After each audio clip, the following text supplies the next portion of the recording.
Departamento de Estudios Hispánicos. Pero es un renacentista, así que produce muy buena investigación en diversas áreas para nuestra satisfacción y nuestro provecho. Es catedrático jubilado y jubiloso del Departamento de Estudios Hispánicos de la Universidad de Puerto Rico. Realmente no se ha jubilado nada porque ha seguido investigando. Ahora me estaba contando un último libro que está escribiendo. Se retiró del primer centro docente en el 2018, pero se ha seguido dedicando a la investigación. Y hoy vamos a hablar de un libro que Félix ha logrado algo muy raro en Puerto Rico, que es crear un bestseller, un libro muy vendido sobre una temática de política puertorriqueña, que es el libro La eliminación de la sección 936, la historia que se intenta suprimir. Ese libro ha estado como uno de los libros más buscados en Puerto Rico en los últimos años. Se ha comentado muchísimo, se han hecho presentaciones en la Fundación Luis Marín, en diversas librerías y universidades, y ha tenido realmente mucho impacto. Así que estamos muy contentos de que Félix esté aquí con nosotros, un buen amigo, una gran persona, un gran académico, y pienso que le va a ser muy útil esta reflexión, esta investigación muy minuciosa que él ha hecho sobre el tema de la 936 y el proyecto de IOMA. Así que los dejo con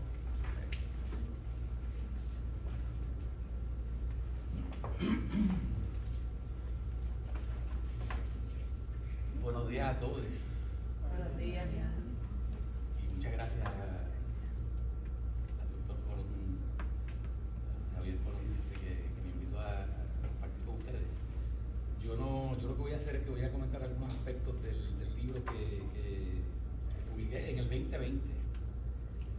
Cuando yo publiqué este libro, ustedes perdonen, pero tengo la voz bien, no sé por qué, pero estoy ronco y se oye un poco extraño, pero suelo hablar con mayor potencia y claridad. Estoy en yo imagino que estoy como asediado por algún tipo de catarro, virus por ahí que está persiguiendo a uno y entonces se manifiesta en la voz, espero que no sea algo peor.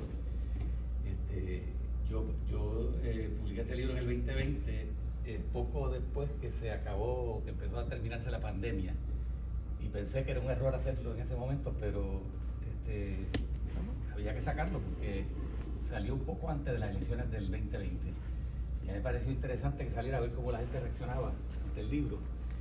Y pasó lo que tenía que pasar, que pasó desapercibido. Inicialmente hubo un comentario en la prensa, creo que fue de Elío Hernández Colón, el padre de Pablo José Hernández Mayoral. Yo creo que publicó un artículo del Nuevo Día. Y posteriormente, para mi sorpresa, sucedió lo que dice Javier, que el libro cobró cierto auge y aparecía, yo lo veía como que entre los libros más vendidos. Yo decía, ¿pero qué estará pasando? Porque es un libro que no está escrito para ser un libro muy vendido, sino para personas que le interese la cuestión investigativa y saber qué realmente pasó con la sección 936. La razón inicial para yo escribir este libro fueron una serie de artículos que salieron y de libros que se publicaron ya en el siglo XXI. El primero fue el libro de Rafael Cerame, Pedro Rosselló, La verdadera historia, que a mí me chocó el título porque hay como una obsesión con la verdad y con la verdadera historia, como si hubiese muchas historias falsas por ahí circulando, ¿verdad? Ese libro yo lo leí y me sorprendió la manera de él tratar el problema de las 936, porque prácticamente no hubo una discusión profunda, ni ninguno de los temas fundamentales fue discutido en ese libro. Y luego hubo una entrevista que le hizo un periodista, Torres Montalvo, a Pedro Rosselló, que también había un intento de eliminar o de escamotear lo que realmente sucedió con respecto a las 936 y su eliminación. Ese fue del 2011. En el 2015 salió un artículo de Colón de Armas que prácticamente culpaba al gobierno de Puerto Rico y decía que la eliminación fue una decisión del Congreso de los Estados Unidos. Y 2 años más tarde, o un año más tarde, otro artículo de Quiñones Calderón, también un poco señalando que el Congreso eliminó este mantengo corporativo de la misma forma que lo instituyó en el 76. O sea, la sección 936 es una sección del Código de Renta Interna de los Estados Unidos que se establece en el 1976 para sustituir otra sección que era la 931, que a su vez se empareja con otra sección de 262, me imagino que era de la década del 20, y que tenía que ver con las extensiones contributivas de las corporaciones estadounidenses que funcionaban fuera de los Estados Unidos. Y esa sección, yo creo que es importante establecer algunos aspectos de por qué se estableció en Puerto Rico, por qué fue que se estableció y cuándo. En el 1976, quiere decir que duró 20 años, porque la eliminación vino en el 96. Y esto es una cosa que yo no discuto en este libro, pero me parece que es importante para ustedes que están en un curso de investigación, que hay muchas cosas que son interesantes para investigar en torno a este problema. Esto es una sección que se establece después de la gran recesión, de la recesión del 74-75, y después de la guerra del Kipur y de la organización y de los aumentos en los precios del petróleo a fines del 73, como resultado de la organización de los países productores de petróleo, que tuvieron que ver con el derrumbe o el colapso de lo que me parece a mí que es el proyecto más ambicioso que se ha desarrollado en la historia económica de Puerto Rico, que fue el proyecto que se ha llamado históricamente petroquímico, pero que en discusiones con otros profesores de aquí de sociales, no solamente jubilados, sino que falleció hace un par de años, José Francisco Cadilla, me decía, no es petroquímico, es petróleo químico, porque petro es piedra, y esto tiene que ver con el petróleo, y yo desde entonces corrijo y le llamo el proyecto petróleo químico. Ese proyecto petróleo químico se comienza a elaborar en la década del 60, ya se habían establecido en Puerto Rico alguna refinería como la Corco a mediados de la década del 50, y era un proyecto que pretendía, ¿verdad?, utilizando como base de materia prima principal el petróleo, desarrollar una gran variedad de empresas vinculadas con esa materia prima transformada, y de ahí se pueden producir desde plástico, piezas de automóviles, etcétera. Usted menciónelo, en un momento dado el petróleo parecía la materia prima casi mágica, de la cual podían articularse y establecerse múltiples fábricas, procesos productivos para elaborar artículos que podían ser consumidos directamente ya por los consumidores individuales como somos nosotros, ¿verdad? Y también consumo productivo, siendo materias primas que seguían elaborándose en otros tipos de fábricas. Y fue un proyecto bien ambicioso y amplio, y yo lo señalo porque la forma en que se proyectó ese proyecto, y perdonen la redundancia, era que iba a generar alrededor de 125 a 150 mil empleos adicionales a los ya 120, 140 mil empleos que existían como parte de Operación Mano a la Obra, que ustedes saben que se origina con una ley de exención contributiva de la década del 40, del 47, y después con el establecimiento de la Administración de Fomento Económico y la fundación del Estado Libre Asociado, que cogió fuerza toda la industrialización de Puerto Rico. Al ser un proyecto tan grande y tan ambicioso y colapsar precisamente porque se había fundamentado, y estoy siendo bien esquemático en esto para que vean la complejidad de la crisis que había en Puerto Rico en ese momento, al colapsar ese proyecto como resultado de que se había alimentado de unas cuotas de petróleo que Estados Unidos le permitía importar a Puerto Rico a nivel internacional, siendo más barato el petróleo en ese nivel internacional que el petróleo doméstico de los Estados Unidos. Y se pudieron establecer, se pensaba que se iba a establecer todo este conjunto de industrias que iban a desarrollar, iban a crear muchos empleos y que iban a desarrollar diferentes aspectos, diferentes productos derivados del petróleo. Con la guerra del Kipur y con la organización de la OPEP y el aumento de los precios del petróleo a fines del 73, ya esa industria se vio que no iba a ser viable porque el petróleo se encareció de tal forma que ya no tenía la ventaja comparativa en el mercado de los Estados Unidos, y se veía que era cuestión de tiempo de que el proyecto no iba a poder desarrollarse. De hecho, ese proyecto lo que tenía en ese momento eran unos 7.000 a 8.000 empleos, no tenía la cantidad de empleos que había proyectado que iba a tener, y entonces le llegó el momento de su crisis definitiva, ¿verdad? Esto es importante por lo siguiente, porque cuando se da la transición hacia la industrialización, nosotros tenemos un país que había tenido un desarrollo capitalista, pero en la agricultura, que un poco se desvincula de este otro proyecto de industrialización que es más bien urbano y moderno en ese sentido, ¿verdad?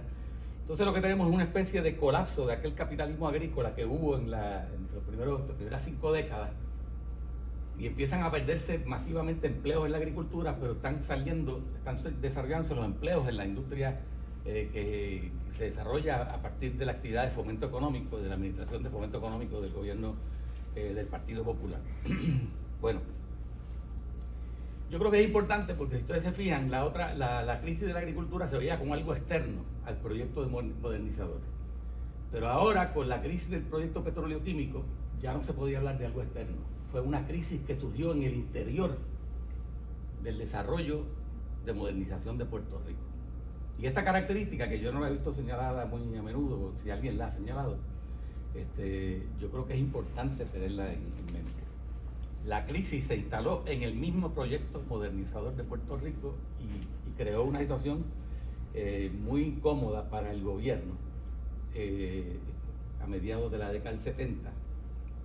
Y entonces se idea esta sección 936, y aquí tengo que usar un término que, perdona Javier, pero es importante, pensando que la sección iba a servir como una fuente de acumulación de capital, que iba a estar vinculada con la dinámica de la acumulación del capital, que había entrado en crisis el desarrollo de fomento económico. Entonces, ¿qué pasa? Que las industrias que se habían establecido en Puerto Rico eran industrias que se consideraban de baja tecnología y de mucha fuerza de trabajo. Por lo tanto, la exención contributiva y los salarios bajos eran incentivos importantes para el desarrollo industrial. Pero ahora, con el paso del tiempo, el aumento de los salarios, que era inevitable, que era un proceso inevitable, exigía industrias de mayor desarrollo tecnológico para poder sobrevivir.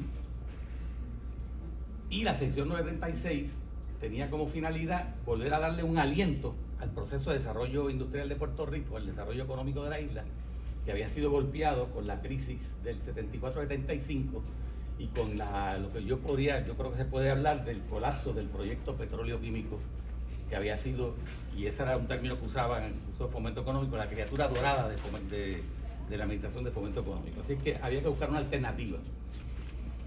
Entonces, se establece esa sección también pensando que hay en el mercado internacional un montón de petrodólares que están relacionados con el mundo con la industria del petróleo a nivel internacional, y que esa sección podía permitir que esos petrodólares se orientaran hacia la economía de Puerto Rico y se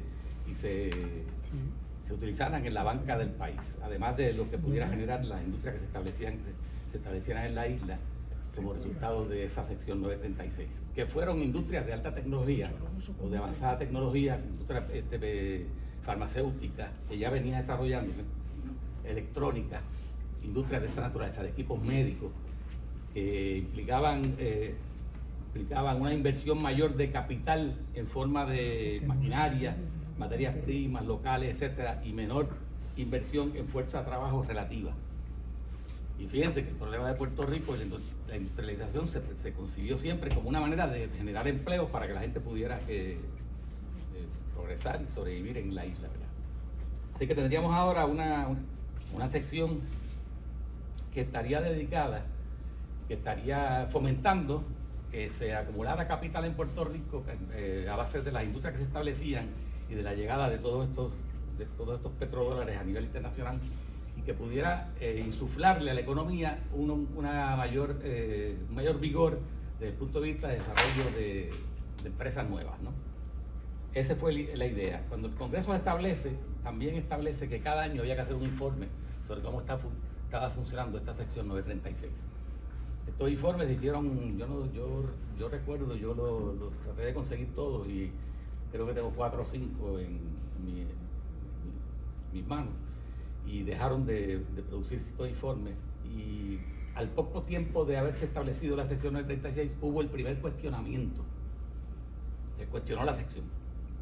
El Congreso empezó a evaluarla y a restringirle de muchas de los mecanismos que tenía, porque lo que estaba pasando era que muchas de las empresas en Estados Unidos que hacían investigación y creaban patentes en Estados Unidos, establecían subsidiarias en Puerto Rico y las ganancias las trasladaban a Puerto Rico a través de procesos de contabilidad, y se estaba evadiendo el pago de contribuciones. Y entonces había lo que se llamaba los llamados loopholes, que había que ir cerrando para evitar ese traslado masivo de ganancias a la isla a través de mecanismos de un funcionamiento de las empresas. Y además cuestionar que no se estaban generando la cantidad de empleo que se pensó que se iba a generar originalmente. O sea, había dos problemas ahí. Un problema que se podía relacionar ya con el déficit con la deuda pública de los Estados Unidos, con el déficit del gobierno, y otro con el hecho de que se había establecido una sección para generar empleo en la isla y que no se veía que tuviese el dinamismo que se esperaba que tuviera. Esos fueron los primeros cuestionamientos que se hicieron ya en el 82. Entonces fíjense ustedes que cuando viene ese primer cuestionamiento, todo esto yo no lo discuto fundamentalmente en este libro porque recojo más bien lo que sucede en los 90, aunque menciono siempre elementos de décadas anteriores. Ese cuestionamiento viene en el 82 cuando está en el gobierno el Partido Nuevo Progresista en su segundo término, Carlos Romero Barceló. Y esto es importante que lo recuerden, porque Romero Barceló es una figura clave en este proceso, especialmente en la década del 90. En el 82, cuando se dio ese ataque primero a las 936, que había sido creada en la postrimería del gobierno primero de Hernández Colón, ustedes saben que fue desde el 73 empezó hasta enero del 77, al final de ese cuatrenio de Hernández Colón fue que se estableció la sección 936. Pero ya cuando se hace el primer cuestionamiento, el que está en el poder es un partido distinto, que es el Partido Nuevo Progresista. Ustedes saben que se han estado turnando la gobernación desde el 68, que se dio la división en el Partido Popular y ganó el Partido Nuevo Progresista, que había sido creado prácticamente el año anterior como resultado del plebiscito del 67. Y de ahí adelante hubo una especie de movimiento alterno entre los dos partidos. Bipartidismo cerrado. De ahí es que surge lo que empieza a llamarse posteriormente el bipartidismo, aunque yo tengo la idea de que el bipartidismo tiene otra connotación adicional que hay que tener en cuenta, que todavía no hemos llegado a ella. En el 82, Carlos Romero Barceló defendió la 936. Hubo una alianza de todos los sectores, que estaban implicados, que eran parte de las corporaciones 936, que dicho sea de paso, es una sección de compañías de posesiones, en posesiones de los Estados Unidos. Esto es bien importante porque la sección 936, si usted defiende la independencia de Puerto Rico, va a tropezar con ella. Y si usted defiende la estadidad de Puerto Rico, también eventualmente va a tener que tropezar con ella. Fíjense lo que está planteado aquí. Una sección que tiene que ver con corporaciones en posesiones de los Estados Unidos. ¿Sí? Posesiones son... la posesión implica una situación colonial, ¿verdad? Entonces, usted tiene un gobernador que defiende la estadidad, que está inmerso en una crisis económica seria, que fue la recesión del 82-83, que fue enorme. El desempleo oficial en Puerto Rico prácticamente alcanzó 24 y pico por ciento, 25%. Se puede imaginar la situación económica difícil. Y entonces hay un ataque a la sección 936 y el gobierno tiene que salir junto con las empresas privadas, formar un frente unido, extraordinariamente bien orquestado, para defenderla. El director de Fomento Económico en ese momento era José Madera. Y José Madera escribió unas cosas importantes como resultado de esa lucha que se dio para defender la 936. Entre otras, ante comentarios que hizo alguna gente, planteó que la sección 936 no tenía que ver con el Estado Libre Asociado, porque la sección 936 es de 1976 y el Estado Libre Asociado se fundó en el 1952. Quiere decir que ya tienen ustedes a un estadista dirigiendo a Fomento Económico diciendo la sección 936 no tiene que ver con el gobierno, con el Estado Libre Asociado, y es importante defenderla. Y Carlos Romero Barceló hizo una defensa extraordinaria de la sección 936 como gobernador, que incluso está destacado en documentos que se redactaron en ese momento histórico. Y no solamente eso, sino que ante la recesión que vivió el país en ese momento, del 82, hizo unos señalamientos diciendo que las industrias de mayor composición técnica, de mayor composición orgánica, si vamos a utilizar otros términos, ¿verdad?, eran aquellas industrias que mejor resistían el movimiento cíclico de la economía. En otras palabras, eso fue importante porque el mismo gobierno de Carlos Romero Barceló señaló que estas industrias ayudan mejor a capear la tempestad que implica la recesión. Y esas recesiones venían y había una reducción notable en el empleo industrial. La recesión anterior, sincronizada al 74-75, que fue una recesión profunda, la recesión más profunda después de la guerra, fue una recesión que eliminó unos 10 a 14 mil empleos de la manufactura en Puerto Rico, y después la del 82 también tuvo un impacto sobre más o menos 10 mil empleos. Pero una vez terminada la recesión, el proceso de empleo se recuperaba con bastante velocidad y se establecía el nivel que era el que venía desarrollado históricamente. Una vez se establece esta sección 936 y empiezan a llegar al país industrias de una mayor composición tecnológica, de capital, generan relativamente menos empleos.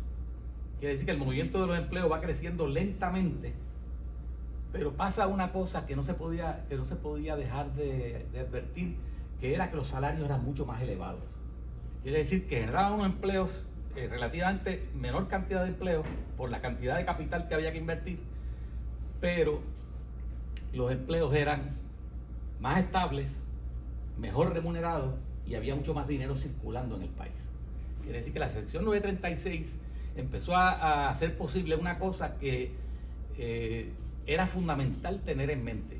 A medida que cerraban industrias de menor composición técnica, que usaban más fuerza de trabajo y menos inversión en capital en forma de maquinaria, materias primas, etcétera, estas industrias utilizaban más maquinaria, más materias primas, empleaban relativamente menos empleos, pero mejor remunerados, y fueron sustituyendo los empleos que se eliminaban del otro sector industrial. Quiere decir que si se mantenía creciendo el nivel de empleo era porque la sección 936 estaba haciendo un trabajo importante para el desarrollo económico del país. Y yo quiero señalarles esto, y antes de seguir, quiero advertirles lo siguiente para que sepan cómo es mi manera de pensar. Yo no estoy defendiendo la 936. Yo creo que la 936 era una sección que tenía un carácter colonial. Y entiendo que un estadista pueda cuestionarla, y entiendo que un independentista también pueda cuestionarla. Pero si usted va a cuestionarlas, usted tiene el deber de buscar que si va a sustituir eso, tiene que sustituirlo con algo que sea tan efectivo o más efectivo que eso. Quiere decir, tiene que utilizar su imaginación económica y política, y además lidiar con el problema del Congreso, que tiene poderes sobre Puerto Rico, y el gobierno federal, para ver cómo usted va a articular una economía que se vaya moviendo hacia una solución de lo que se llama el estatus de Puerto Rico, porque la sección 936 está vinculada directamente con el estatus de Puerto Rico. Pero en ese cuestionamiento del 82, Romero Barceló defendió porque era importante para la economía y la estabilidad económica de Puerto Rico. Cuando Romero pierde las elecciones del 84, en noviembre, que viene que empieza en enero el gobierno, la segunda gobernación de Hernández Colón, que dura 8 años, que son 2 términos, Romero hace unas frases, unos señalamientos que son bien significativos e interesantes, y dice: se nos acabó el PON, porque empieza a cuestionarse nuevamente la sección 936. Pero el gobierno de Hernández Colón, muy hábilmente, tuvo que lidiar con la política de la presidencia de Ronald Reagan, que ganó las elecciones en el 80 en Estados Unidos, y que ya era una política neoliberal mucho más agresiva que las anteriores. Y Hernández Colón lo que hizo fue que logró salvar la sección 936, de que no hubiera cambios fundamentales con respecto a ella, porque la vinculó con el concepto de plantas gemelas del Caribe, con toda la cuestión de la cuenca del Caribe y los proyectos de Reagan, y logró rescatar la sección. Pero yo creo que en ese momento Hernández Colón cometió un error que le saldría caro eventualmente, porque comenzó a ofrecerle mayores beneficios contributivos a las empresas que se estaban estableciendo en Puerto Rico, algunas de ellas empresas gigantescas farmacéuticas como la American Home Products, que iban a tener unos problemas, que lo voy a mencionar un poco más tarde, cuando vean lo que pasa entonces ya posteriormente. Pero lograron capear también la tempestad esa del 85, y ahí en ese momento hay una carta que le escribe Carlos Romero Barceló a Hernández Colón diciendo: la única forma de que podemos salvar la sección 36 por un periodo largo es si las unimos con un plan de rehabilitación de Puerto Rico, que era abrir un espacio, un camino hacia la estadidad. Evidentemente el gobierno de Hernández Colón no iba a responder a ese tipo de planteamiento como hubiese querido Carlos Romero Barceló, porque era convencer a un digamos, dirigente que se vincula más con el autonomismo, con el gobierno propio y con mayores poderes para Puerto Rico, que ese es uno de los temas cruciales del Estado Libre Asociado y uno de sus talones de Aquiles, con un proyecto que lleve el país hacia la estadidad. Y la cosa quedó ahí quieta. Cuando se da un cambio político en el 92, en las elecciones de noviembre, que gana la elección el gobierno de Pedro Rosselló, que es el candidato a gobernador, entonces ahí la cosa adquiere una dimensión nueva en la historia de Puerto Rico. Porque tan pronto Rosselló comienza su gobierno en el 93. Recuerden, las elecciones son en el 92, pero el gobierno recién electo no empieza ese año, empieza al comenzar el año siguiente. Como ustedes vieron recientemente, era que Jennifer González ganó las elecciones de noviembre, pero empezó a gobernar ¿cuándo? En enero, ¿verdad? Entonces, empieza el gobierno de Rosselló y apenas ya en los primeros 2 meses de gobierno, en febrero, empieza a surgir en el Congreso un nuevo planteamiento de cuestionamiento de la sección 936 de parte de un demócrata de Arkansas que se llama David Pryor, que empieza a cuestionar la sección 936, y hay varios motivos para cuestionarla, porque este cuestionamiento que va a recibir la sección 936 en 93, cuando comienza el año, tiene varias causas. Miren cómo se complica la situación. Número 1, hay un déficit presupuestario que el gobierno de Bill Clinton quiere ir resolviendo. Por lo tanto, hay que cobrar contribuciones para evitar que el déficit se siga ampliando, y si usted quiere disminuirlo, pues tiene que atender esa situación. Así que hay un problema que está relacionado con la deuda de los Estados Unidos, deuda pública, ¿no? Número 2,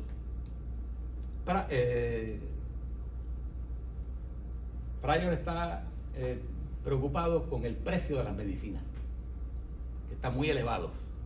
Y si usted mira y cuestiona el precio de las medicinas, hay un tipo de industria que inmediatamente va a focalizarse, que es ¿cuál? La industria farmacéutica. Y la industria farmacéutica era una de las criaturas principales que se habían desarrollado con la sección 936. Por tanto, esa industria farmacéutica iba a provocar la mirada hacia Puerto Rico inmediatamente si usted está preocupado con los precios de la industria farmacéutica. Número 3, hay un movimiento sindical en contra de la sección 936 porque están en contra de lo que ellos llaman el runaway plants. La planta que huye del país y se va a establecer en otro lugar, pierden empleos en Estados Unidos y se traslada a Puerto Rico, tiene exención contributiva, no paga contribuciones y se quedan muchos trabajadores de Estados Unidos sin trabajo. Y hay una serie de sindicatos que están atacando la sección 936 porque están en contra de las plantas que huyen del país. Entonces hay congresistas, especialmente demócratas de California, que dicen es una cosa absurda que tengamos un sistema de exención contributiva en Puerto Rico que esté cerrando fábricas en Estados Unidos, dejando a trabajadores sin trabajo en el continente, se van a Puerto Rico y no pagan contribuciones. En un momento que la deuda, ya ustedes saben que es un tema que preocupa al gobierno federal. Entonces, ya tenemos ahí varios factores, ¿verdad? La cuestión de las medicinas, la cuestión de la deuda, la cuestión de las plantas que están yéndose del país, y hay que tener estos elementos, hay que tenerlos en cuenta, ¿verdad? El ataque viene de tres lados distintos. Por un lado está el cuestionamiento de David Pryor. Por otro lado está el Tesoro de los Estados Unidos, que tiene que ver con los informes que nunca se llegaron a hacer todos los debidos con respecto a cómo funciona la 936, que empieza a cuestionar esta sección, no está generando los empleos, ni está generando el desarrollo de la acumulación de capital que se suponía que pusiera en marcha, no ha funcionado como se esperaba, y el presidente de los Estados Unidos. Los tres había tres elementos cuestionando la existencia de la sección 936. Por lo tanto, era un ataque serio, ¿verdad? era un ataque serio, y tan pronto se dio la primera manifestación de ese ataque, que fue la de Pryor, que después vino también un proyecto que formuló el presidente, Carlos Romero Barceló, que ya estaba en el Congreso, que fue electo como comisionado residente. Esto es una historia también bien compleja, porque el candidato que tenía Rosselló para la comisaría residente no era candidato, era candidata, era Cucuza Hernández, Zaida Cucuza Hernández, y Romero entonces dijo, no, yo quiero ser comisionado residente, la retó a una primaria y Cucuza se retiró, y el candidato fue Romero Barceló, fue el que acompañó a Pedro Rosselló como candidato a gobernador en la papeleta. Así que está allí metido en el Congreso el ex gobernador de Puerto Rico como comisionado residente ahora, y de inmediato estuvo de acuerdo con la propuesta de Pryor. Y cuando sale la de Clinton, estuvo de acuerdo con la propuesta de Clinton. Entonces se dio una situación que nunca se había dado en la historia de la sección 936. Siempre que había un cuestionamiento de la sección 936, las empresas 936, especialmente las más afectadas, lograban unirse con el gobierno y presentar un frente unido de defensa. Ahora tenemos por su cuenta, un comisionado residente que, sin discutir esto con el gobierno, porque la realidad es que no hay ninguna evidencia que hubo ninguna discusión, y la reacción del gobernador es evidente, que se generó una tensión muy grande entre el comisionado y el presidente y el gobernador Pedro Rosselló, ¿verdad? Y Cifuentes también. Y Cifuentes. Todavía, Cifuentes era secretario de la Gobernación. Todavía la figura de Cifuentes no entra como una figura problemática, porque va a ser clave en el debate que se da dentro del Partido Nuevo Progresista. Si alguien tiene alguna duda sobre lo que estoy diciendo o algo que añadir, puede levantar la mano y interrumpir cuando quiera, porque estamos aquí conversando, ¿verdad? Es una conversación un poco unilateral, pero yo espero terminar y que se abra, que ustedes participen en las preguntas y comentarios o debates. Entonces, tenemos una situación nueva, novedosa. Los directores de Puerto Rico USA, que son los defensores de la 936, Peter Holmes, por ejemplo, que es el director ejecutivo, dicen, nunca se había visto una situación como esta. Que tengamos un comisionado, por un lado, haciendo una política distinta a lo que es la política oficial del Partido Nuevo Progresista, que estaba recogida en el programa de gobierno. El programa de gobierno decía que mientras Puerto Rico fuese un estado libre asociado, había que defender la 936 porque era una parte fundamental del desarrollo económico del país. Ahora Romero dice, las 936 no hacen falta porque las 936 son la espina dorsal del estado libre asociado. Fíjense ustedes el planteamiento que hace, y hay que atacarlas porque lo que tenemos que abrir es el camino hacia la estabilidad. Entonces, esto es un planteamiento novedoso. El mismo gobernador que antes había hecho una defensa extraordinaria de la sección, ahora está diciendo, adoptando una posición distinta. Pero es que entre el 82 y el 93, ya vimos que él fue transformando su posición, ¿verdad? Yo no he visto ninguna información específica, excepto comentarios así, un tanto inconexos, de que la sección 936 era fundamental para las victorias electorales del Partido Popular desde el punto de vista de que tienen mucho dinero y tienen mucha capacidad para poder influir en la política, ¿verdad? Especialmente con aportaciones. Muchos ingenieros trabajando. Y bueno, hay mucha fuerza de trabajo muy diestra, ¿verdad? Y hay una cosa que yo quiero detenerme un momento para plantear. Si se concibió la sección 936 como una sección que iba a servir como un fondo de acumulación de capital para el crecimiento económico de Puerto Rico, y estas empresas tenían unas ganancias extraordinarias porque no pagaban contribuciones, tenían exención contributiva, y era una exención muy grande, porque había dos tipos de exención que se contemplaban en la sección 936, la exención que se tenía por los salarios que invertía la empresa o por las ganancias. Y evidentemente, si usted era una empresa que hacía una inversión enorme de capital, pero generaba pocos empleos, usted se acogía a la inversión, a la exención contributiva sobre las ganancias, porque ahí tenía una cantidad de ingresos enormes sin pagar contribuciones federales, que lo único que pagaba era una especie de toll gate tax cuando salían de Puerto Rico y se iban a Estados Unidos, y lo que hizo Hernández Colón fue reducir eso al mínimo, prácticamente lo eliminó. Entonces ya eso generó mucha molestia en el Congreso también, porque recuerden, si tú tienes un problema de deuda en Estados Unidos, tienes un problema de medicina, tienes un problema de otros tipos y están la exención, en lugar de tú reducirla, tú lo que estás es ampliándola, tú estás creando un problema mucho mayor, más visibilidad de lo que son estas corporaciones, ¿verdad? Entonces hay una ley de exención contributiva del 87, creo que fue que se aprobó, que prácticamente se dice que algunas partes le escribió gente del American Home Products, que el gobierno le dio a los abogados de ellos para que redactaran lo que querían y necesitaban. Y dicho sea de paso, en ese proceso estaba una figura que recientemente fue candidato en unas primarias a gobernador, que fue Zaragoza. Fue subsecretario de Hacienda en ese momento y fue uno de los que se encargó de esta... Y eso generó unas críticas enormes en el Partido Nuevo Progresista porque el gobierno dejó de recibir unos ingresos. Entonces cuando está esta situación del 93, que ya tenemos el comisionado por un camino, el gobierno por otro, una de las reacciones difíciles de entender, pero que generó mucha confusión en el Congreso, fue un relativo silencio de Pedro Rosselló. En el Congreso no sabían realmente qué pensaba el gobierno, pero había una diferencia profunda entre lo que era el gobierno de Rosselló y lo que era la posición de Carlos Romero Barceló, pero era vergonzosa la contradicción. Por lo tanto, yo creo que un poco el gobierno trató de no ponerle mucho énfasis a esa diferencia tajante. Y entonces algunos de ellos, entre ellos el secretario de Estado, que era Baltasar Corrada, trataba de señalar que no había tanta distancia entre la posición de Carlos Romero Barceló y la de Rosselló, pero ciertamente había una distancia, ¿verdad? Porque el gobierno estaba comprometido con la defensa de la sección 936 tal como estaba, ¿verdad? Porque ¿cuáles fueron las propuestas que hizo Pryor y que hizo Clinton? En lugar, eliminar la exención por ingreso, que era el corazón de la sección 936, y dar una exención por la inversión que hacía la empresa en salarios, por los empleos que estaba generando en el país. La propuesta de Pryor era la peor, que decía, bueno, pues se le va a dar 40% por los salarios que invierta la empresa, hasta $20,000 de salario. Muchas de esas empresas tenían un salario mucho más elevado.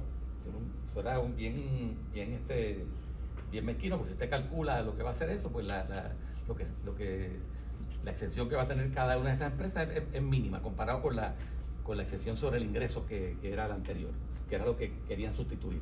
Clinton subió eso a 60 y pico % y subió los salarios a 60% y subió los salarios a $57,000, que ya estaba más cerca de los salarios que eran prevalecientes de la industria, ¿verdad?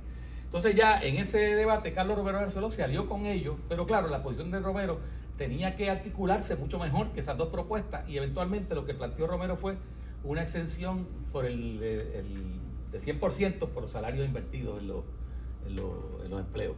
Pero seguía siendo para la mayor parte de las industrias de alta tecnología o de desarrollo tecnológico más avanzado, la farmacéutica, no era atractiva esa solución. Entonces lo que sucedió eventualmente fue que se empezaron a dar unos conflictos internos en el Partido Nuevo Progresista, y Romero Barceló muy hábilmente articuló su posición como una posición en contra del Estado Libre Asociado y a favor de la estadidad. Eso ya de por sí ponía al gobierno en una situación defensiva, porque usted es un gobierno que dice promover la estadidad y ahora está defendiendo una sección que el comisionado residente dice que está asociada con el Estado Libre Asociado. Si usted quiere mover el país hacia la estadidad, usted tiene que superar el Estado Libre Asociado o sacar el Estado Libre Asociado del camino y moverse hacia la estadidad. Así que ahí había un conflicto. Bueno, yo voy a resumir esto rápidamente. Eventualmente las empresas y el gobierno lograron articular una defensa común de la sección 936 en contra de la propuesta de Pryor, en contra de la propuesta de Clinton y en contra de su propio comisionado residente, y se logró defender la existencia de la sección 936 con unos recortes sustanciales a los ingresos que tenían las empresas, pero salvaron la sección 936.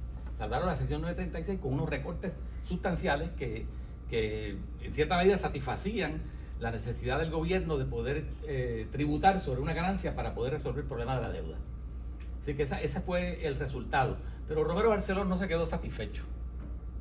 Yo no sé, ustedes son jóvenes, no saben quién es Romero Barceló, pero Romero Barceló se puede decir que era uno de los políticos que una vez se le metía algo en la cabeza era realmente imparable, ¿verdad? Ya iba con su rumbo. Y faltaba que surgiese cualquier excusa para volver a revivir el tema. Pero ¿qué pasa? Ustedes saben que en Estados Unidos, entre un cuatrenio y otro, en la mitad del cuatrenio hay elecciones congresionales. Y hubo elecciones congresionales en el 94. No las generales del 92 que escogen el presidente, sino que se escogen un conjunto de congresistas que son electos en ese momento. Y cambió el balance del poder en el Congreso, de ser un Congreso dominado por los demócratas.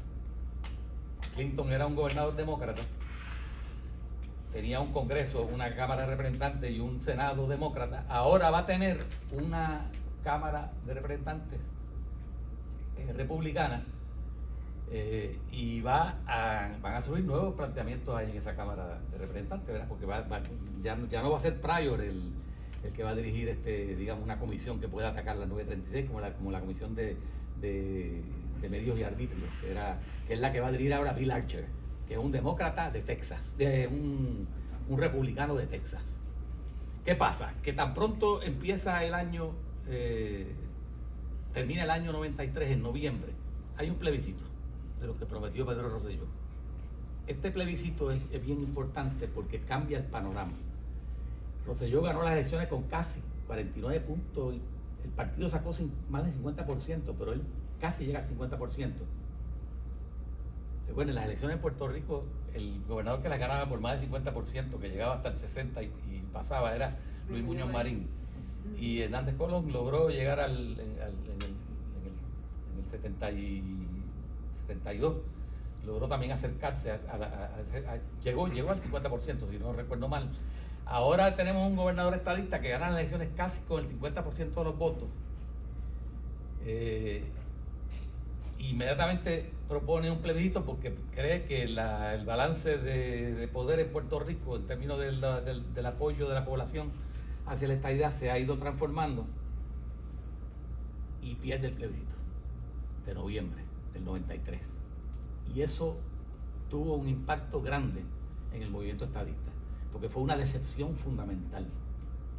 Ellos pensaban que iban a barrer ese plebiscito como barrieron en las elecciones, que ganaron sólidamente las elecciones, ¿verdad? No.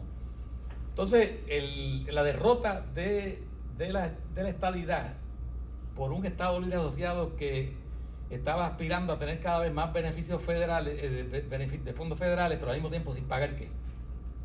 Contribuciones federales. Eso se convirtió en un tema de discusión que va a reaparecer en el Congreso a principios del 95. Eso está bueno. Muchas gracias. Lo menos que pudo hacer. Lo menos.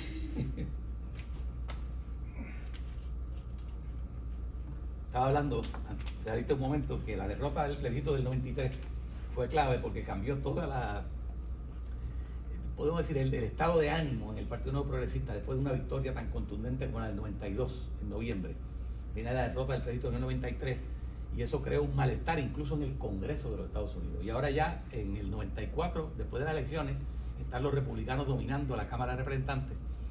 Y entonces, en el 95, un senador de Alaska, conocido por ustedes ya, Don Young, hizo un planteamiento que hizo, que debía dársele a Puerto Rico, equiparar a Puerto Rico los fondos federales, pero que Puerto Rico pagara contribuciones. Fíjense el planteamiento: contribuciones versus equidad en el acceso a fondos federales. Eso Romero Barceló lo oye. Yo tuve conversaciones con un amigo nuestro, también amigo del profesor Colón, Enrique Fernández Toledo, que era ayudante, uno de los ayudantes principales, o el ayudante principal de... Que en paz descanse. Que en paz descanse, que murió. No, ahora les digo la tragedia. Desde el punto de vista de una... Yo entablé una comunicación con él, nos vimos unas cuantas veces y hablé con él sobre qué estaba pasando en el Congreso en ese periodo. Y le pregunté, ¿es posible que cuando Young hace el planteamiento de la equidad de fondos federales versus pagar contribuciones, tuviese ya un acuerdo con Romero Barceló, y me dijo, muy posible.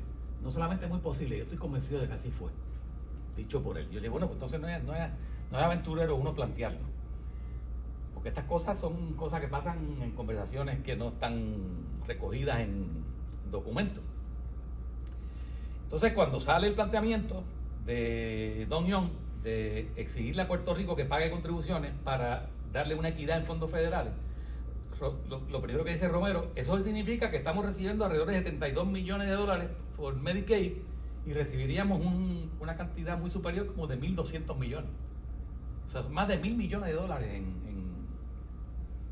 Si usted entrega las 936, la cantidad de contribuciones que va a recoger el gobierno federal se estimaban en unos $3.000 millones. Esos datos son cuestionables, pero esos eran los datos que se usaban para hablar de estos problemas en el Congreso. Entonces, ahora aparece ese planteamiento y Romero dice, ese paso es fundamental para abrir el camino hacia la estadidad.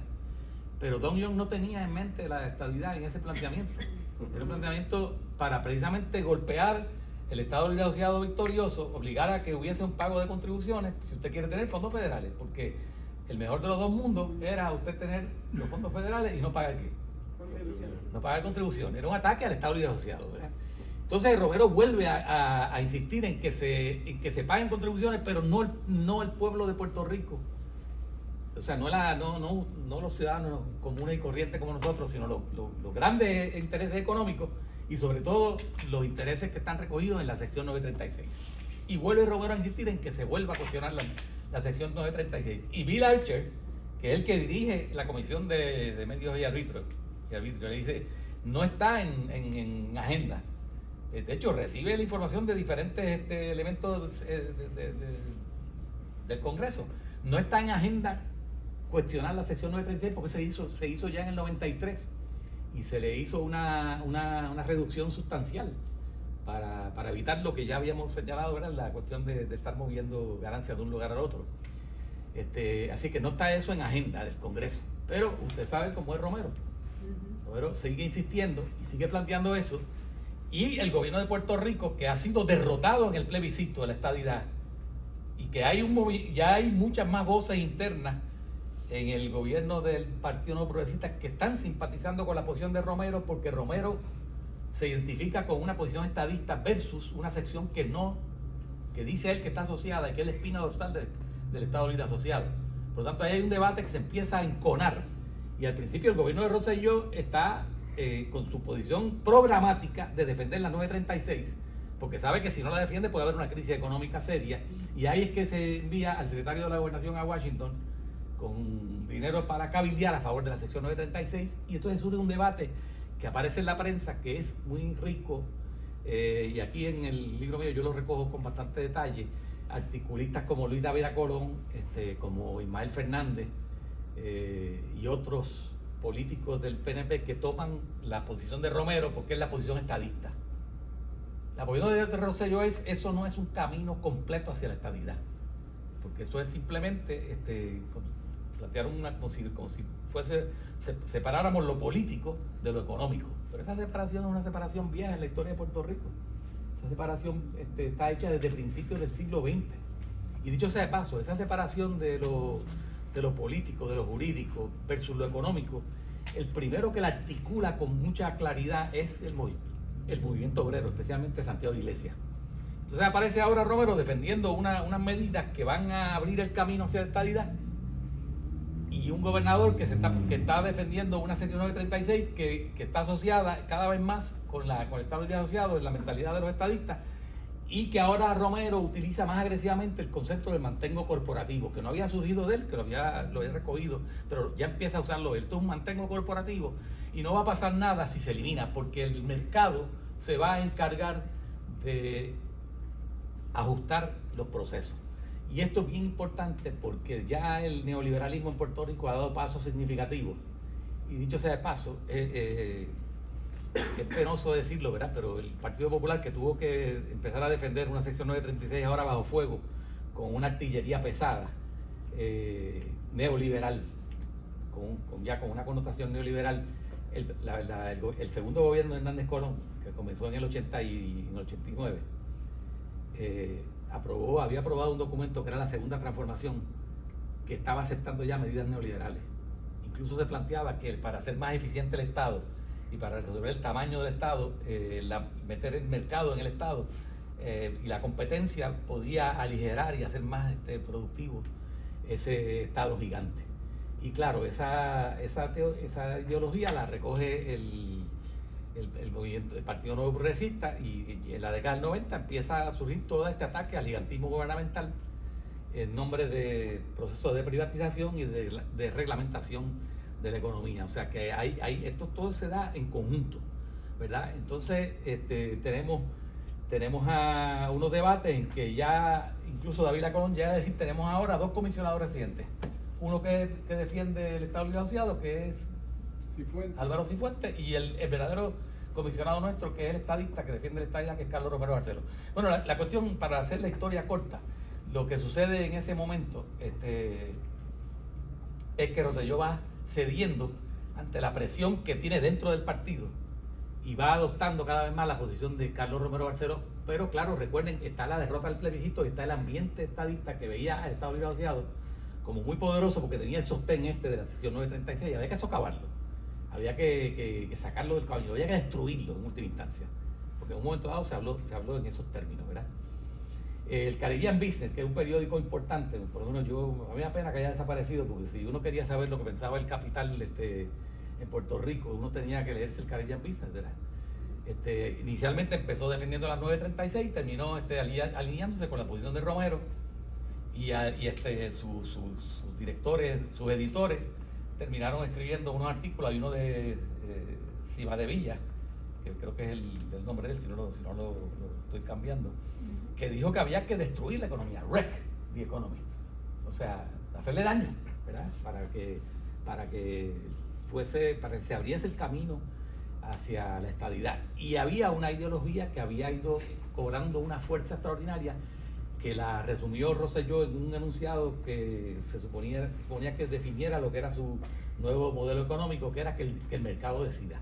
El mercado debe ser todopoderoso, porque el mercado ajusta las cosas y resuelve los conflictos y hace eficiente el sistema económico. Por lo tanto, esa idea de que el mercado iba a resolver los problemas, yo supongo que, porque Romero la repite en diferentes ocasiones, que logró calar profundamente, y que realmente hubo la percepción tanto ingenua de que el mercado iba a resolver los problemas. Y además, durante todo el gobierno de Pedro Rosselló, la economía fue en ascenso. Por lo tanto, no había problema de que el mercado pudiese tolerar que se eliminaran los beneficios de este mantengo corporativo y pudiese funcionar el país equilibradamente y de forma mucho más eficiente, que caminando entonces integrado a la economía de los Estados Unidos. Entonces ahí empieza todo un debate, y hay Archer, que inicialmente no quería discutir, cuestionar la sección 936, y dijo: bueno, si el gobierno de Puerto Rico insiste, y eso está en manifestaciones de la prensa a sí mismo, y entonces no queda más remedio que visitar la sección 936 nuevamente. Y empieza un proceso de ataque. Había enemigos enormes de la sección 936 en el Congreso de los Estados Unidos. Uno de ellos era John Kasich, que era republicano de Ohio, que después fue gobernador de Ohio. Y yo lo oí en un debate que tuvo con Donald Trump. Yo no sé si ustedes recuerdan, ustedes eran muy jovencitos quizás, en el 16, cuando Donald Trump aspiró a la presidencia de los Estados Unidos, hubo un montón de candidatos republicanos que estaban junto con Trump, y él lo fue derrotando a todos, y fueron desapareciendo. Uno de ellos fue John Kasich, y en los debates con Trump se vanaglorió en varias ocasiones.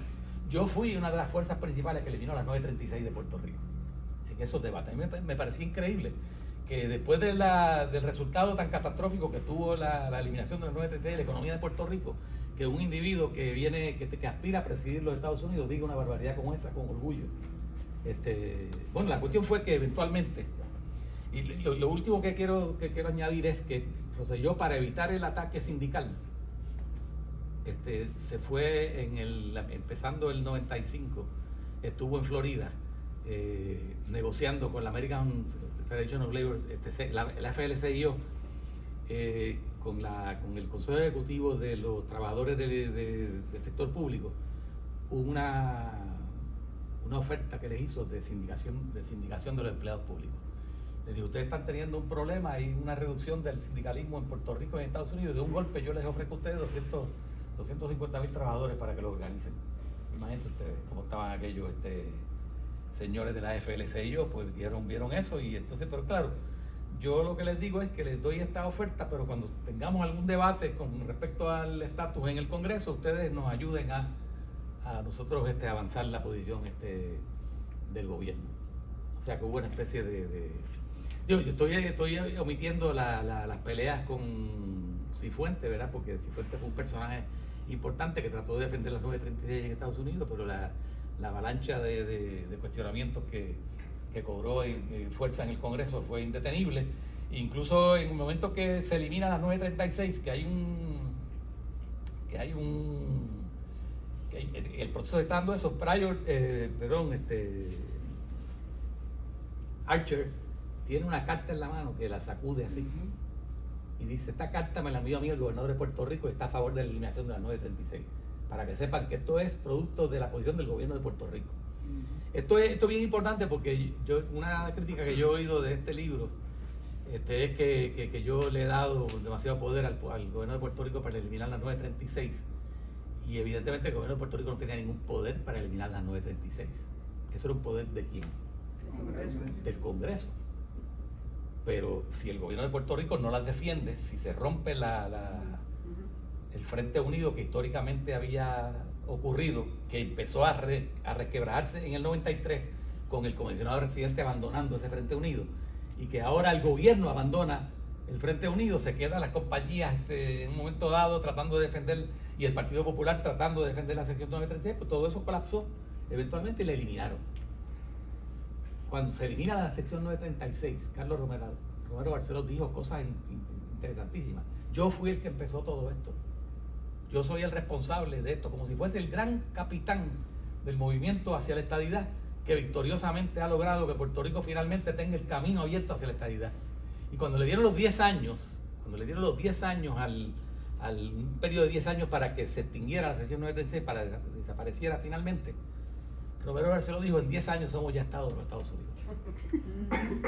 No he señalado esto para que ustedes vean todas las confusiones y las ilusiones que tienen, y la economía de Puerto Rico no va a sufrir ningún percance porque el mercado se va a encargar de ajustar todo esto.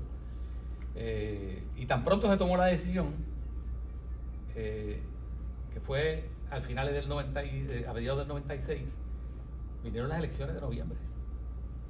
La gente pensó, bueno, aquí hay eso fue, yo creo que aquí hay un economista que fue asesor de Pedro Rosselló, del gobierno de Rosselló, que ayudó a preparar el programa del Partido Nuevo Progresista que defendía las 936, Curé Cueva, Eliezer Curé Cueva, que tiene una historia interesantísima, ¿verdad? Porque es un economista que empezó siendo del Partido Comunista, después fue asesor de gobernadores y finalmente terminó asesorando a Pedro Rosselló, que escribió un libro importantísimo. Yo les recomiendo a ustedes, si lo pueden leer, léanlo, para que vean todo el intrínculo interno de esos debates en el gobierno del Partido Nuevo Progresista, que fue el desgobierno de Pedro Rosselló y Álvaro Cifuentes.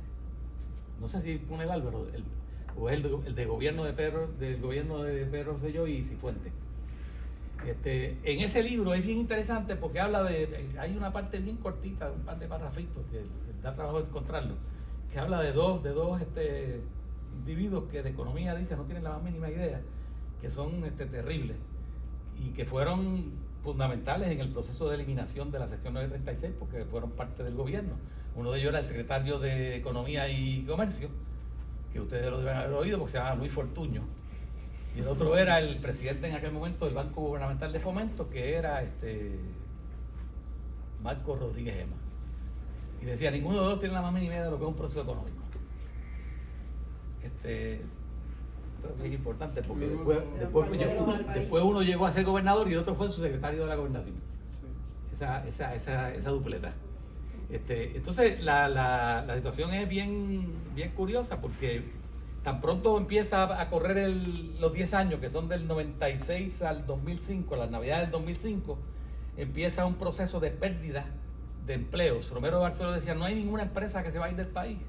Y en el 98, 99, cerró Motorola, que tenía 1.500 empleados, cerró Intel, que era una fábrica importante que había estado pendiente para ver si expandía su proceso industrial en Puerto Rico, cerró, se perdieron otros 1.500 empleos, y cerró Starkiss, que era una de las atuneras del oeste, que tenía unos 700 empleos. De ahí nada más se fueron casi 4.000 empleos. ¿Sí? Intel se fue para Costa Rica.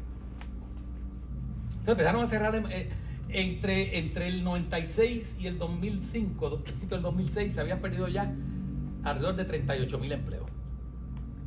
El Caribbean Business, que había favorecido el camino abierto y expedito hacia la estadidad, terminó diciendo en el 15 que hemos perdido 80.000 empleos industriales. Esto es bien importante porque eso era más de la mitad del empleo industrial de la manufactura, de la llamada manufactura de Puerto Rico, que no es manufactura, que es maquinofactura, porque manufactura viene de la producción a mano, pero siempre se llama manufactura eso, ¿verdad? Los empleos industriales. Esto es bien importante porque piense cualquier país que en menos de década y pico, poco más de una década, pierda la mitad de su empleo industrial, lo que implica es un colapso económico de una naturaleza descomunal. O sea, esto es algo realmente... Entonces, claro, la tasa de participación laboral tuvo un descenso notable durante esos años, ¿verdad? El empleo industrial llegó a 70.000 empleos. Ahora ha subido un poco con toda la inyección de fondos federales. Pero, entonces, a todo esto, miren, Carlos Romero Barceló hizo una aseveración que me parece a mí que es importante recordarla, diciendo, si a nosotros nos quitan el pan, hay una catástrofe económica en Puerto Rico porque muchas personas se quedan sin alimento. Pero si viene una crisis, digamos que una pérdida de empleos industriales, no lo veía como una catástrofe equivalente a eso. Porque la teoría de él era la teoría que formuló a principios de la década del 70, creo que fue el 73, que publicó su librito La estadidad para los pobres. Y si usted equipara a Puerto Rico, establece equidad de fondos federales para Puerto Rico, son muchos miles de millones que van a entrar al país. Por lo tanto, eso lo va a ver con buenos ojos para el desarrollo económico de la isla, ¿verdad? Todavía años después, Carlos Romero Barceló insistía que no había habido ningún cierre de industria, ni habían abandonado el país. Y era evidente, si usted mira los informes económicos del gobernador, cómo habían decaído los empleos industriales que tenían que ver con el desarrollo de la industria a partir de la Administración de Fomento Económico, ¿verdad? Y la sección 936. Eli, hay un aspecto que yo creo que es importante, me gustaría ver cuál es tu impresión, pero siempre ha habido un interés del Partido Nuevo Progresista de lograr paridad de fondos, sobre todo en los planes de salud.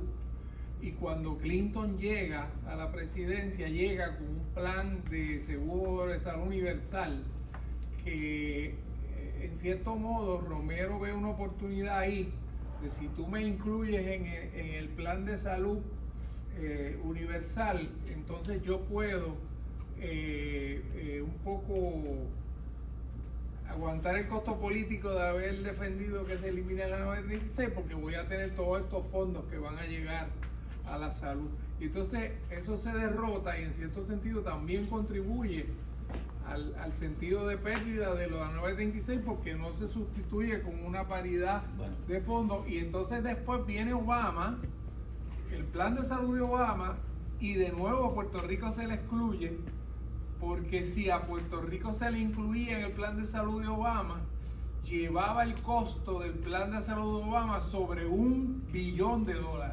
Y para evitar que llegara al billón, se le puso un tope a la participación de Puerto Rico en los fondos federales. Y yo creo que esto es importante porque cuando se crea el ELA, la economía del ELA está creciendo a un 5, a un 6, a un 7%, mientras la economía de Estados Unidos está creciendo a un 2%, y se empieza a hablar de que se va a producir una situación de convergencia. Y entonces uno de los resultados más importantes de lo que ha ocurrido es que ha empezado a ampliarse el gap, entre lo que es el La brecha, crecimiento económico de Puerto Rico y de Estados Unidos. Entonces ahí es donde realmente ha habido un costo grande para el movimiento estadista, en el sentido de que la estadidad siempre estuvo predicada en la idea de que las economías se iban a igualar, y igualándose la economía, la transición económica era ya un hecho, y entonces había que pasar a la política. Pero a medida que se ha ido ampliando la distancia económica, eso lo ha sustituido los fondos federales, pero eso entonces lo que hace es aumentar la dependencia y hacer más difícil el caso por la estadidad. Bueno, mira, sí, lo que tú señalas es correcto, que Carlos Romero Barceló llegó a decir que cuando Puerto Rico tuviese el 60% de ingreso de la gente del estado más pobre, que sigue siendo Mississippi, estaríamos ya entrando en el camino hacia la estadidad, un proceso de convergencia económica. Y él dijo, el problema es que las 936 no empujaron esa convergencia. Por lo tanto, no la veía como importante. Yo parto del hecho, mire, yo no quiero pensar que un político importante como Romero tenía un grado de demencia o que estaba completamente, que era perverso, mala fe. Yo creo que realmente él creía que el mercado iba a resolver los problemas, que esto no iba a generar Claro, eso implica un desconocimiento de lo que es la categoría del mercado en una colonia como Puerto Rico, pero es que yo no creo, yo me atrevo a decir lo siguiente, y me apenaría que no hubiese aquí un economista para que me refutara. La mayor parte de los economistas en Puerto Rico bregan con la categoría mercado como si fuese una categoría neutral, abstracta. El mercado es una categoría histórica, siempre ha sido una categoría histórica. Y la conformación del mercado tiene que ver con la manera en que se articulan las fuerzas sociales en una sociedad dada. Por ejemplo, uno de los aspectos fundamentales del mercado tiene que ver con el nacimiento y el desarrollo de la clase trabajadora. ¿Por qué? Porque cuando se generaliza la producción de mercancía es porque la clase trabajadora se ha convertido ya, la fuerza de trabajo se ha convertido universalmente en una mercancía. Y lo único que tiene la mayor parte de la población para vender es su fuerza de trabajo. Por lo tanto, ¿en qué se han convertido los medios de vida de esos trabajadores? En mercancías que hay que conseguirlo a través del dinero. Entonces, una de las cosas que tendría que hacer los economistas en Puerto Rico es ver cómo se constituyó la clase trabajadora. Porque no se constituyó de una forma parecida a Estados Unidos, ni a Japón, ni a Francia, ni a Inglaterra. Se constituyó en una sociedad profundamente segmentada, donde habían 3, 4 productos fundamentales, entre ellos uno absorbente, hasta el punto que se hablaba del monocultivo azucarero. No se parecía a esa conformación de clase trabajadora, no se parecía en absoluto a lo que fue el origen y desarrollo de la clase trabajadora de Estados Unidos. Por lo tanto, la categoría del mercado hay que atenderla como proceso histórico, cosa que no hacen ni tan siquiera los economistas nuestros. Miren, ni tan siquiera los que hablan de historia económica. Y me refiero, por ejemplo, a un libro que es excelente, que a mí me gusta muchísimo, que es el de James Gibbs, Historia Económica de Puerto Rico. Pero miren el libro y verán que no hay un concepto histórico del mercado ahí. Es como una categoría parecida. El problema fundamental es que había, en el caso de los trabajadores de la caña, había un tiempo muerto. Y eso crea una situación de desempleo. No, eso no fue lo que creó la situación de desempleo. El desempleo era crónico, aunque tuviese el tiempo muerto, aunque no hubiese tiempo muerto, porque no había la diversidad de ramas industriales conectadas unas con otras a través de donde se conectan las ramas industriales en todos los países desarrollados, que es el mercado interno, no es el mercado externo. Fíjense que todos los economistas hablan de que esta economía es muy abierta. Es abierta. Primero decían que era una economía abierta, después decían que era muy abierta, y después yo oí algunos que decían que era muy, muy abierta. Pero si es que no hay un mercado interno que esté organizado a base de producciones que se interrelacionen internamente. ¿Ah? Yo puedo hacer una anécdota aquí, no quiero decir nombres, pero cuando yo tuve la osadía de ser candidato por el Partido del Pueblo Trabajador a comisionado residente, me llamaron unos amigos que eran industriales y me sentaron en un lugar y me dijeron: ese planteamiento que tú estás haciendo sobre la agricultura es una locura. Porque yo decía que una de las cosas que hay que volver a reestructurar en Puerto Rico es la cuestión agrícola, porque prácticamente colapsó y los países, La agricultura no es volver al pasado, es articular un proceso agrícola para alimentar este país en gran medida, porque hay una inseguridad alimentaria que en cualquier situación puede ser catastrófica, ¿verdad?